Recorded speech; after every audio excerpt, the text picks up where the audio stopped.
Hello student, welcome to study track. তো ভিডিওর thumbnail দেখে তোমরা বুঝেই গেছো যে আজকে ট্রিকি কোশ্চেনের উপরেই আলোচনা হবে, রিফ্র্যাকশনের। তো এই কোশ্চেনগুলো যতটা না ট্রিকি, তার থেকে কিন্তু এর অপশানগুলো বেশি ট্রিকি হয়।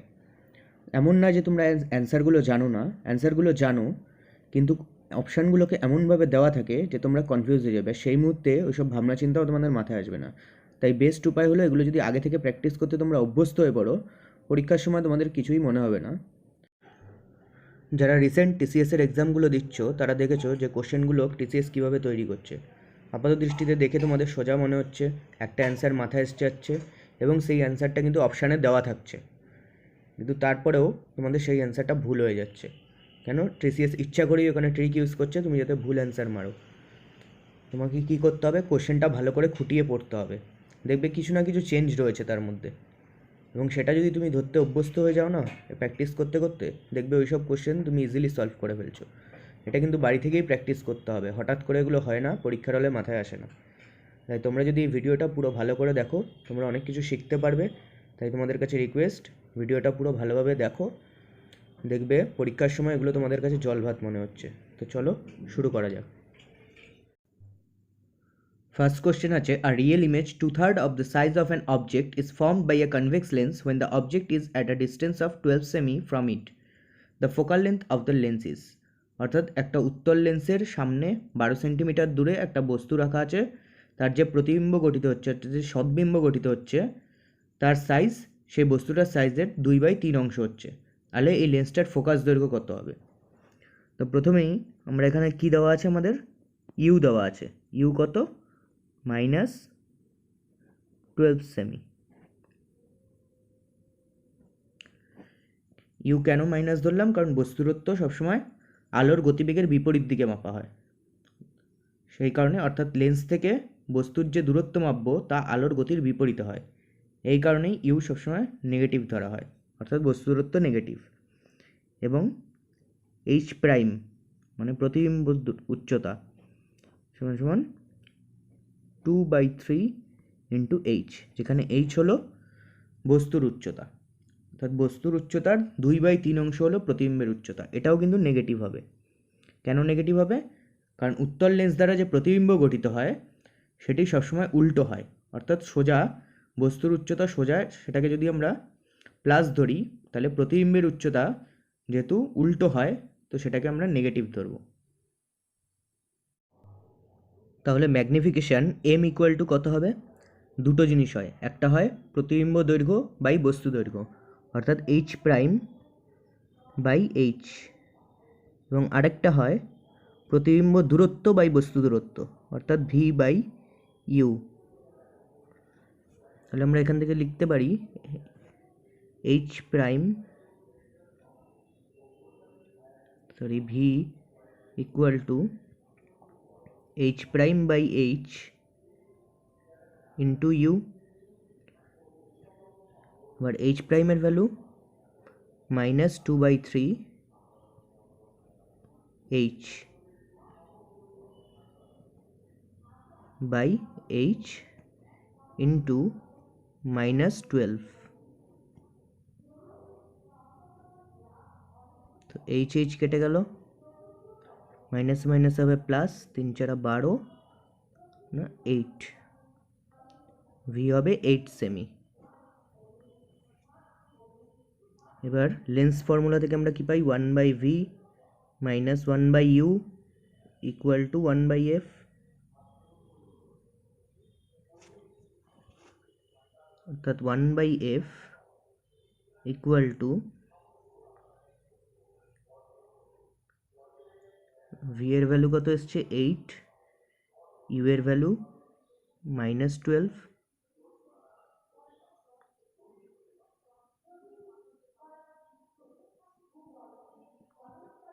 থেকে একটু মুছে নিচ্ছি, উপর দিয়ে করে দেবো।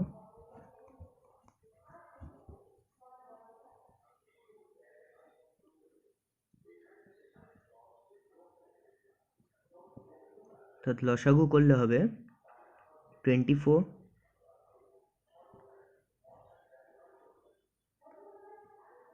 আর দিয়ে 3 × 8 = 24, আর এখানে দেখো দুটো মাইনাস আছে, মাইনাসে মাইনাসে হয়ে যাবে প্লাস, 8 দুগুণা 24 2 মানে 5/24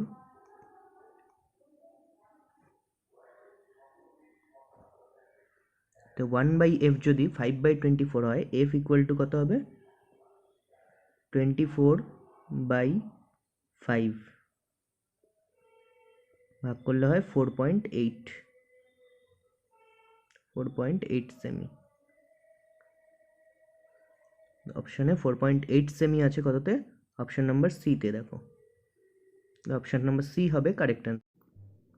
সেকেন্ড কোশ্চেন কি আছে দেখো a student uses a lens of focal length 40 সেমি অ্যান্ড অ্যানাদার অফ -20 সেমি the power of each lens is. একটা ছাত্র দুটো লেন্স ব্যবহার করছে যার একটার ফোকাস দৈর্ঘ্য 40 সেমি অর্থাৎ এটা উত্তল লেন্স এবং আরেকটার ফোকাস দৈর্ঘ্য -20 সেমি অর্থাৎ এটা অবতল লেন্স। এই দুটো লেন্সের পাওয়ার কত হবে বের করতে হবে। তো লেন্সের পাওয়ার বের করার ফর্মুলা হলো পি ইকুয়াল টু 1/f অর্থাৎ পাওয়ার ইকুয়াল টু 1 ফোকাস দৈর্ঘ্য, আর এই ফোকাস দৈর্ঘ্যটা সবসময় মিটারে হয়, ইন মিটার। তো প্রথমটা কত দেওয়া আছে 40, তো 40কে আমরা লিখতে পারি সেন্টিমিটার থেকে মিটারে নিতে হবে। সেন্টিমিটার থেকে মিটারে নিতে গেলে 100 দিয়ে ডিভাইড করব, অর্থাৎ 100/40 হবে 2.5 সরি একটু মুছতে হবে এখানে,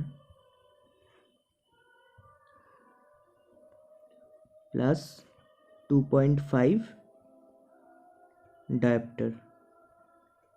এবং সেকেন্ডটা বের করার জন্য এটাকে P1 লিখে দিচ্ছি, এটা হবে P2 হবে 1 এটা F1, এটা হবে F2, তো P2 হবে 1/-20/100,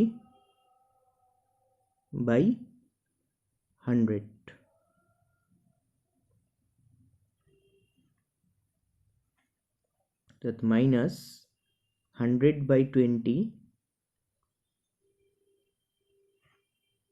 into -5 ডায়োপ্টার।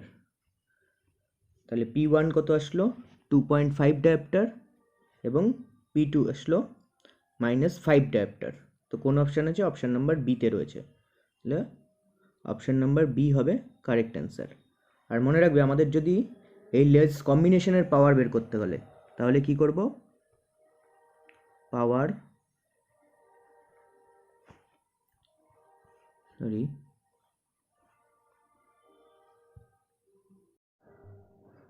তাহলে হবে পাওয়ার অফ কম্বিনেশন অর্থাৎ লেন্স কম্বিনেশন প্লাস 2.5 -5 অর্থাৎ -2.5 ডায়োপ্টার। যদিও এটা এখানে চাইনি, কিন্তু কখনো যদি কোশ্চেনে চায় তো তোমরা এইভাবে লেন্স কম্বিনেশনের পাওয়ার বের করতে পারো। নেক্সট কোশ্চেন আছে the image of an object formed by a lens is of magnification -1, অর্থাৎ কোনো একটি লেন্স দ্বারা কোনো বস্তুর যে প্রতিবিম্ব তৈরি হচ্ছে তার বিবর্ধন হচ্ছে -1। If the distance between the object and it's image is 60 semi, যদি বস্তু এবং প্রতিবিম্বের মধ্যে দূরত্ব 60 সেমি হয়, what is the focal length of the lens. প্রথমেই আমাদের ম্যাগনিফিকেশনের সূত্র আমরা কি জানি, ম্যাগনিফিকেশন বা বিবর্ধন m ইকুয়াল টু v/u অর্থাৎ প্রতিবিম্ব দূরত্ব বাই বস্তু দূরত্ব, এটা ইকুয়াল টু কত দেওয়া আছে -1। তো এখান থেকে আমরা বলতে পারি যে v হবে পজিটিভ এবং u হবে নেগেটিভ।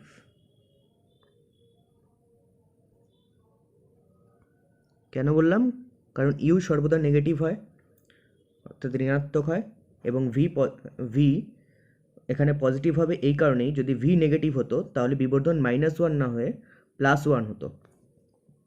যেহেতু এখানে -1 আছে, শুধু u এর জন্যই এখানে মাইনাস আসছে, v এর জন্য আরেকটা মাইনাস আসলে এটা কিন্তু প্লাস হয়ে যেত। এবং আরেকটা কনক্লুশন বলতে পারি modulus of v equal to modulus of u, অর্থাৎ বস্তু দূরত্ব এবং প্রতিবিম্ব দূরত্ব দুটোই সমান, তার মান সমান, এই কারণেই মডিউলাস ইউজ করছি, এই কারণেই দুটোর অনুপাত 1 আসছে। এবার যেহেতু দুটোর মধ্যে দূরত্ব 60 সেমি এবং দুটোর দৈর্ঘ্যই সমান, তো v ইকুয়াল টু কত হবে 60/2 30 সেমি। এবং ইউ হবে -30 সেমি।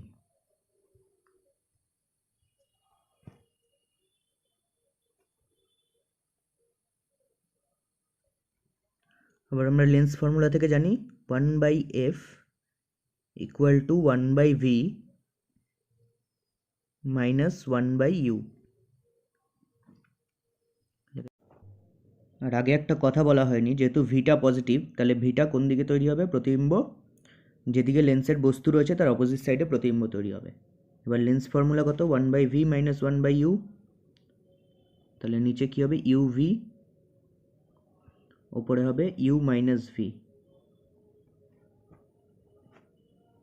তাহলে f ইকুয়াল টু কত হবে? uv by u minus v। u আছে -30 আর v আছে 30। নিচে হবে u -30 আর v 30।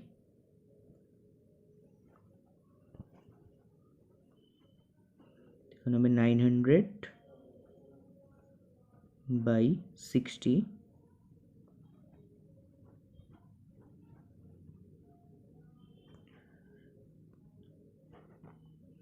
তাহলে 15 সেমি এবং +15 সেমি।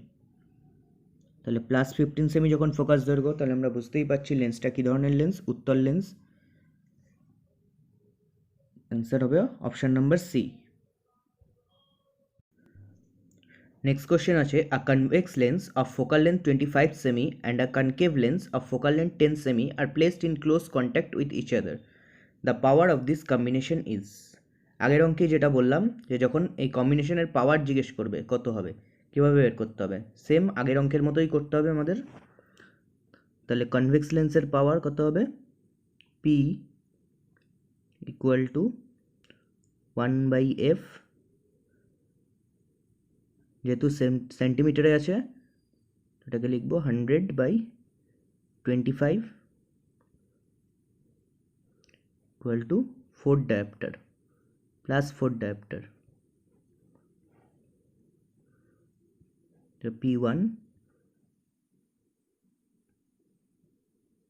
P2। এবার কনকেভ লেন্সের ক্ষেত্রে বের করব, সেটা হবে 1/f2।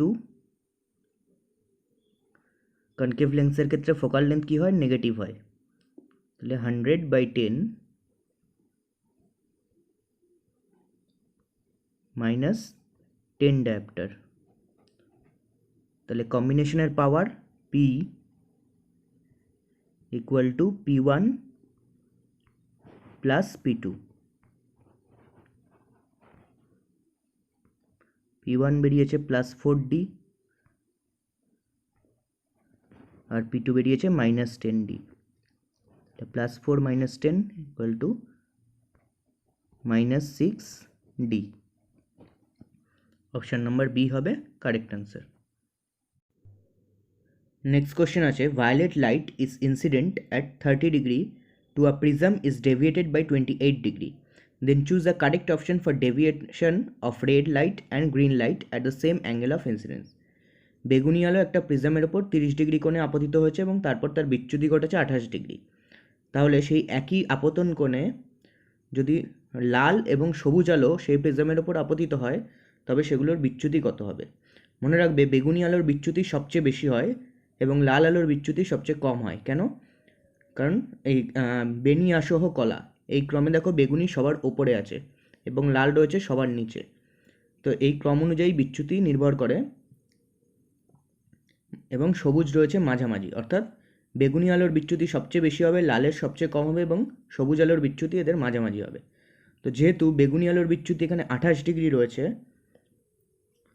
তো সবুজ আলোর বিচ্যুতি এবং লাল আলোর বিচ্যুতি সবচেয়ে কম এবং সবুজ আলোর বিচ্যুতি মাঝামাঝি কোথায় আছে দেখতে হবে আমাদের। তো প্রথম অপশানে দেখো সবুজ আলোর বলছে 21 ডিগ্রি বিচ্যুতি ঘটছে এবং লাল আলোর 24 ডিগ্রি। এখানে লাল আলোর বিচ্যুতি সবুজ আলোর থেকে বেশি বলছে, তো সেই অপশানটা হবে না। অপশান বিতে আছে লাল আলোর ক্ষেত্রে 28 ডিগ্রি। যদি বেগুনি আলোর 28 ডিগ্রি বিচ্যুতি হয়, লাল আলোর 28 ডিগ্রি কখনোই সম্ভব নয়। অপশান ডিতেও তাই আছে, লাল আলোর 28 ডিগ্রি সম্ভব নয় কখনোই। এবং অপশান সিতে ভালো করে দেখো, এখানে বলে যে সবুজ আলোর 25 ডিগ্রি মানে সেটা বেগুনি আলোর থেকে কম, এবং লাল আলোর 20 ডিগ্রি এটা সবচেয়ে কম। তাহলে এই অপশানটাই হবে কারেক্ট অপশান। নেক্সট কোশ্চেন আছে, for the same angle of incidence the angle of refraction in the media A B C are 15 degree, 25 degree, 35 degree respectively, in which medium would it be the velocity of light minimum. অর্থাৎ একই আপতন কোণের জন্য A B এবং C মাধ্যমের প্রতিসরণ কোণ হচ্ছে 15 degree, 25 degree, 35 degree. এদের মধ্যে কোন মাধ্যমে আলোর গতিবেগ সর্বনিম্ন হবে? প্রথমে আমরা একটা ফর্মুলা জানি, মিউ ইকুয়াল টু, এখানে mu refractive index, sine I by sine আর।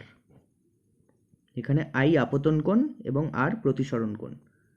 তাহলে এই ফর্মুলা থেকে আমরা কি বলতে পারি, মিউ সমানুপাতিক 1/r, অর্থাৎ আর এর মান অর্থাৎ প্রতিসরণ কোণের মান যত কম হবে প্রতিসরাঙ্ক, ওই মাধ্যমের প্রতিসরাঙ্ক তত বেশি হবে।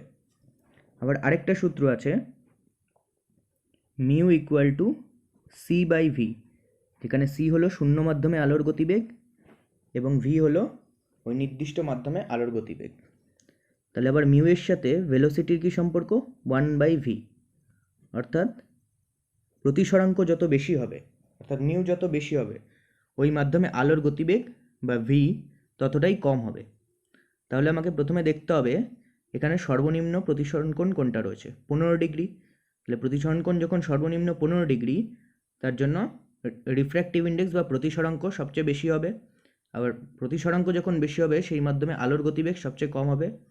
এই 15 ডিগ্রি অ্যাঙ্গেল কোন মাধ্যমে রয়েছে, এ মাধ্যমে। তাহলে এ মাধ্যমে এখানে আলোর গতিবেগ সর্বনিম্ন হবে।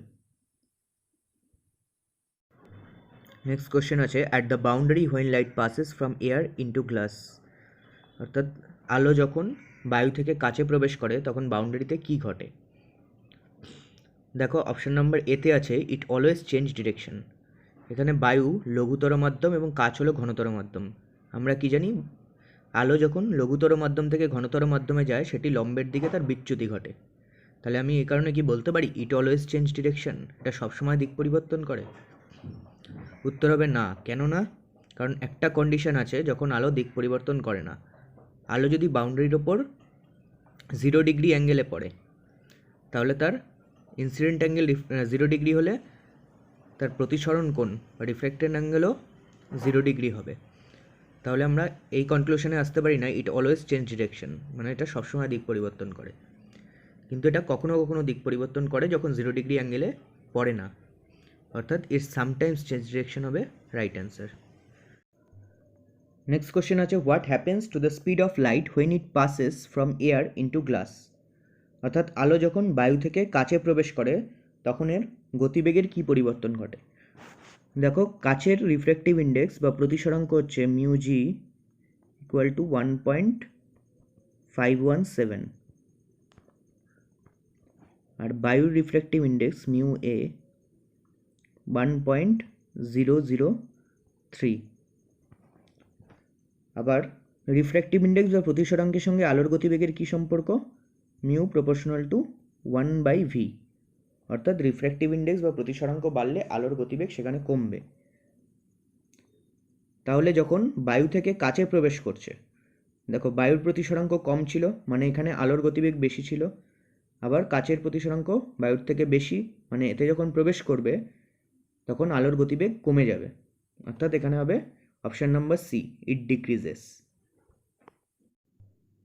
নেক্সট কোশ্চেন আছে, which of this do not change when a wave travels from one medium to another. যখন কোনো তরঙ্গ এক মাধ্যম থেকে অপর মাধ্যমে প্রবেশ করে তখন এর মধ্যে কোনটা পরিবর্তন হয় না? Frequency, wavelength, velocity. প্রথমেই আমরা বলে নিই ভেলোসিটি তো চেঞ্জ হয়, আমরা দেখেইছি, কারণ লঘু মাধ্যম থেকে ঘন মাধ্যমে প্রবেশ করলে ভেলোসিটি কী হয়, কমে যায়। আর ভেলোসিটির সাথে ওয়েভলেন্থ এবং ফ্রিকোয়েন্সির সম্পর্ক কি, velocity V equal two frequency F into wavelength lambda. এর মধ্যে ওয়েভলেন্থও চেঞ্জ হয়, যখনই লঘু মাধ্যম থেকে ঘন মাধ্যমে প্রবেশ করে আলোর ওয়েভলেন্থ কমে যায়, কিন্তু ফ্রিকোয়েন্সির কোনো চেঞ্জ হয় না, ফ্রিকোয়েন্সি কনস্ট্যান্ট থাকে। তো এখানে অ্যান্সার হবে ফ্রিকোয়েন্সি। আর ভেলোসিটি, তাহলে ফ্রিকোয়েন্সি যদি কনস্ট্যান্ট হয়, ভেলোসিটির সাথে তরঙ্গ দৈর্ঘ্য অর্থাৎ ওয়েভলেন্থের সম্পর্ক কীরকম হয়? সমানুপাতিক।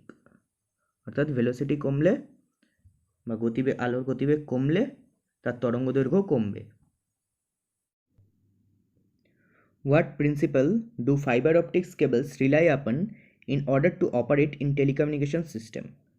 টেলিকমিউনিকেশন সিস্টেমে যে ফাইবার অপটিক্স ব্যবহার করা হয় সেটা কোন নীতির উপর ভিত্তি করে তৈরি হয়? অ্যান্সার হবে টোটাল ইন্টারনাল রিফ্লেকশন, অর্থাৎ অভ্যন্তরীণ পূর্ণ প্রতিফলন। এই অভ্যন্তরীণ পূর্ণ প্রতিফলনের মাধ্যমেই কিন্তু তরঙ্গগুলো সেই ফাইবার অপটিক্সের মধ্যে দিয়ে বারবার প্রতিফলন ঘটতে ঘটতে এগিয়ে যেতে থাকে। নেক্সট কোশ্চেন আছে, modern spectacles are made from glass which has a higher refractive index than those of 20 years ago. What effect has this had on the lenses? যে আজকালকার দিনের যে চশমার কাচগুলো তৈরি হচ্ছে সেগুলোর প্রতিসরাঙ্ক অনেক বেশি হয় 20 বছর আগের কাচের তুলনায়। এর ফলে লেন্সের কি পরিবর্তন ঘটে? মনে রাখবে, লেন্স যত পাতলা হবে তার রিফ্র্যাক্টিভ ইন্ডেক্স বা প্রতিসরাঙ্ক কিন্তু তত বেশি হবে। তাই বেশি প্রতিসরাঙ্কের লেন্স নিলে সেটা অনেক বেশি পাতলা হয়, তাহলে they can be thicker. Option number c হবে কারেক্ট অ্যান্সার। নেক্সট কোশ্চেন আছে, when object moves closer to a concave lens the image by it shift. যখন কোনো বস্তু একটি অবতল লেন্সের দিকে অগ্রসর হতে থাকে তখন এর প্রতিবিম্বের কী পরিবর্তন হয়? মনে রাখবে, যখন বস্তু অসীম দূরত্বে থাকে অবতল লেন্সের, তখন প্রতিবিম্ব গঠিত হয় অবতল লেন্সের ফোকাসে, এবং যখন বস্তুটি অসীম দূরত্ব থেকে অবতল লেন্সের ফোকাসের দিকে অগ্রসর হয় তখন তার প্রতিবিম্ব ফোকাস থেকে লেন্সের দিকে অগ্রসর হতে থাকে এবং এর আয়তন বা আকার ক্রমশ বাড়তে থাকে। অর্থাৎ এখানে সঠিক অ্যান্সার হবে towards the lens and its size increase. Option number b. Next question আছে, a divergent lens will produce. এখানে ডাইভারজেন্ট লেন্স মানে কি? এখানে অবতল লেন্সের কথা বলা হয়েছে। অবতল লেন্সকে বলে ডাইভারজেন্ট লেন্স এবং উত্তল লেন্সকে বলে কনভার্জেন্ট লেন্স। তো অবতল লেন্স সবসময় কী ধরনের প্রতিবিম্ব তৈরি করে আমরা জানি? সবসময় অসৎবিম্ব তৈরি করে। উত্তল লেন্স দ্বারা যেমন সৎবিম্ব তৈরি হয়, অবতল লেন্স দ্বারা অসৎবিম্ব তৈরি হয়। অসৎবিম্বকে ইংলিশে বলে ভার্চুয়াল ইমেজ। এখানে অ্যান্সার হবে always virtual image. Next question আছে, light from the sun falling on a convex lens will converge at a point called. অর্থাৎ সূর্য থেকে যে রশ্মি আসে সেটি যদি একটি উত্তল লেন্সের মধ্যে দিয়ে যায় তবে সেই রশ্মিগুলি যে বিন্দুতে মিলিত হয় সেই বিন্দুটিকে কি বলে? আমরা জানি সূর্য রশ্মি যখন আসে এবং সেটি উত্তল লেন্সের ওপর পড়ে সেই রশ্মিগুলো থাকে সমান্তরাল রশ্মি। আর যখনই কোনো উত্তল লেন্সের মধ্যে সমান্তরাল রশ্মি এসে পড়ে সেই রশ্মিগুলি সেই উত্তল লেন্সের ফোকাসে মিলিত হয়। তো এখানে অ্যান্সার হবে ফোকাস। নেক্সট কোশ্চেন আছে, the refractive index of transparent medium is greater than 1 because. কোনো স্বচ্ছ মাধ্যমের প্রতিসরাঙ্ক 1-এর বেশি হয়, তার কারণ কি? আমরা জানি আলোর গতিবেগ সবচেয়ে বেশি কোথায় হয়? শূন্যস্থানে, এবং অন্যান্য মাধ্যমে শূন্যস্থানের থেকে আলোর গতিবেগ কম হয়। আবার প্রতিসরাঙ্ক কিসের উপর নির্ভর করে? প্রতিসরাঙ্ক মিউ কিসের সমানুপাতিক? 1/v এর সমানুপাতিক, অর্থাৎ আলোর গতিবেগের সমানুপাতিক। তাহলে গতিবেগ যত বেশি হবে তার প্রতিসরাঙ্ক তত কম হবে। এবার শূন্য মাধ্যমে আলোর গতিবেগ যেহেতু সবচেয়ে বেশি, তাহলে শূন্য মাধ্যমের প্রতিসরাঙ্ক সবচেয়ে কম হয়। শূন্য মাধ্যমের প্রতিসরাঙ্ক আমরা জানি 1 হয়। তাহলে অন্যান্য যেসব স্বচ্ছ মাধ্যম আছে তাতে যেহেতু আলোর গতিবেগ কম হচ্ছে তাহলে তার প্রতিসরাঙ্ক কত হবে? বেশি হবে, অর্থাৎ 1-এর বেশি হবে। তাই এখানে কারণটা হবে option number b, speed of light in vacuum greater than speed of light in transparent medium. অর্থাৎ শূন্যস্থানে আলোর গতিবেগ কোনো স্বচ্ছ মাধ্যমে আলোর গতিবেগের থেকে বেশি হয়। নেক্সট কোশ্চেন আছে, figure shows a ray of light as it travels from medium A to medium B. Refractive index of the medium B relative to medium A is. অর্থাৎ এই ছবিতে দেখানো হচ্ছে আলো কোথা থেকে কোথায় ট্রাভেল করছে? মিডিয়াম এ থেকে মিডিয়াম বিতে। মিডিয়াম এ রয়েছে নিচে, ওপরে রয়েছে মিডিয়াম বি।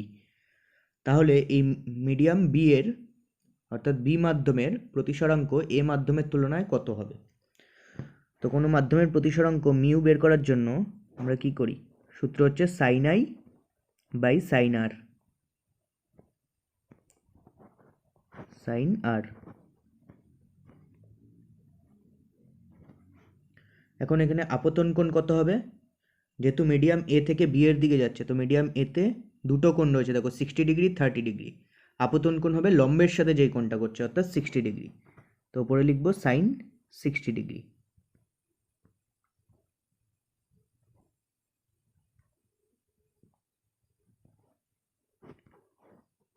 আর প্রতিসরণ কোণও বি মিডিয়ামে লম্বের সাথে যে কোণটা করছে, অর্থাৎ 45 ডিগ্রি, সাইন 45 ডিগ্রি।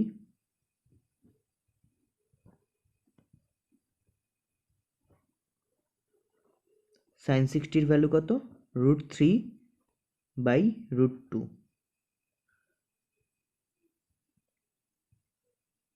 সরি, √3/2।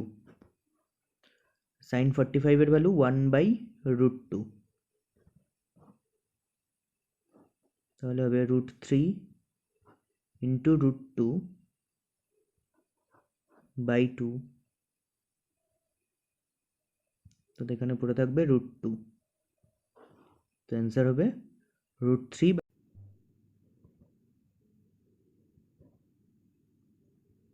তাহলে এখানে কোন অপশানে √3/√2 আছে? Option A.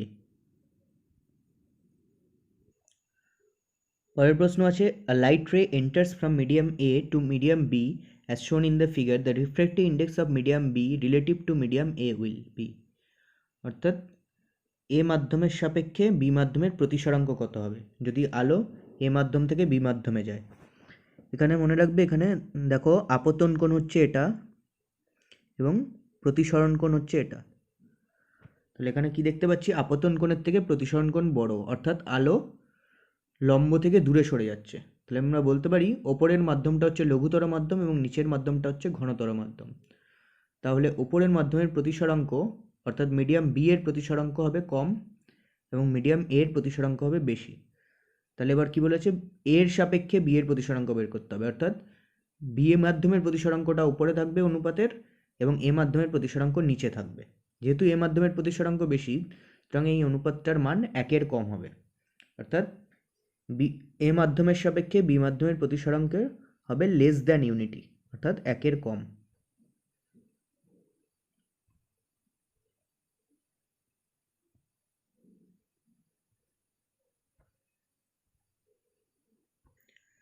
Next question আছে, beams of light are incident through the holes A and B and emerge out of box through the holes C and D respectively as shown in the figure. Which of the following could be inside the box?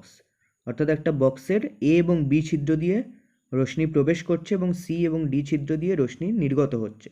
তাহলে এই বক্সের ভেতরে কোনটি থাকতে পারে? Option রয়েছে এ rectangular glass slab, এ convex lens, এ concave lens, এ prism. দেখো রশ্মিগুলো যেই অ্যাঙ্গেলে প্রবেশ করছে তার প্যারালালেই কিন্তু নির্গত হচ্ছে। এটা একমাত্র সম্ভব যদি এর ভেতরে রেক্ট্যাঙ্গুলার গ্লাস স্ল্যাব থাকে।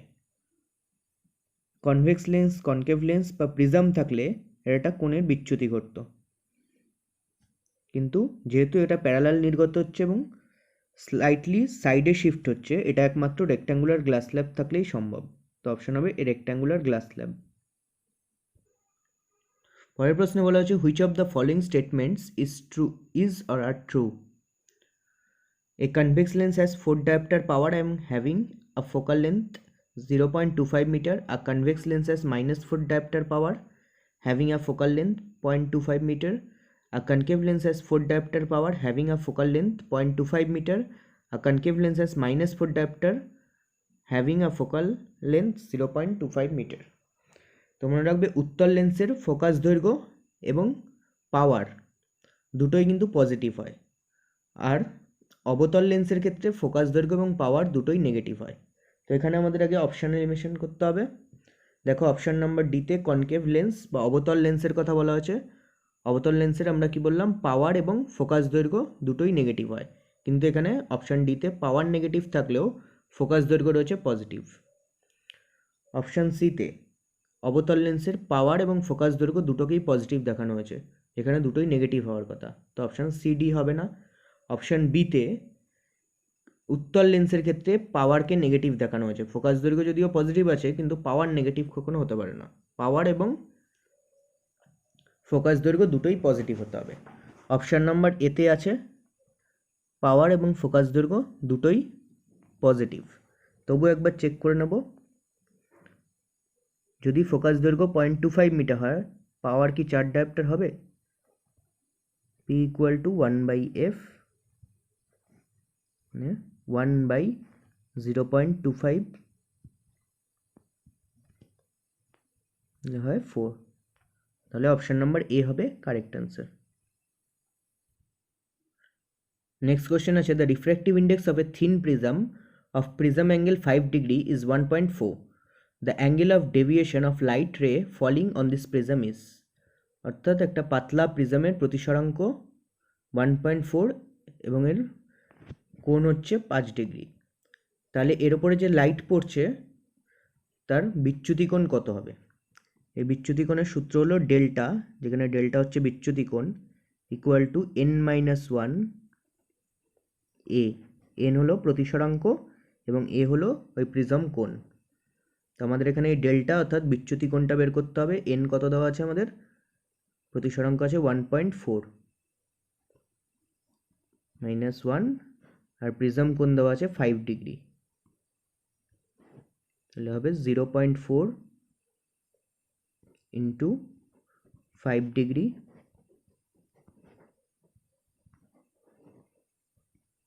অর্থাৎ 2 ডিগ্রি। অপশন নাম্বার বি হবে কারেক্ট অ্যান্সার। দেখো নেক্সট কোশ্চেন আছে, when object moves closer to convex lens the image formed by it shift. যখন বস্তু কোনো উত্তর লেন্সের দিকে অগ্রসর হয় তখন প্রতিবিম্ব কোন দিকে যেতে থাকে?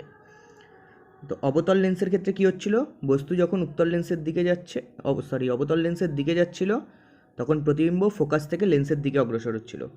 কিন্তু উত্তর লেন্সের ক্ষেত্রে বস্তু যখন অসীমে থাকে তার প্রতিবিম্ব তৈরি হয় উত্তর লেন্সের ফোকাসে। কিন্তু বস্তু যখন ধীরে ধীরে অসীম থেকে লেন্সের দিকে অগ্রসর হতে থাকে, প্রতিবিম্ব ফোকাস থেকে দূরে সরতে থাকে, অর্থাৎ লেন্সের বিপরীত দিকে যেতে থাকে।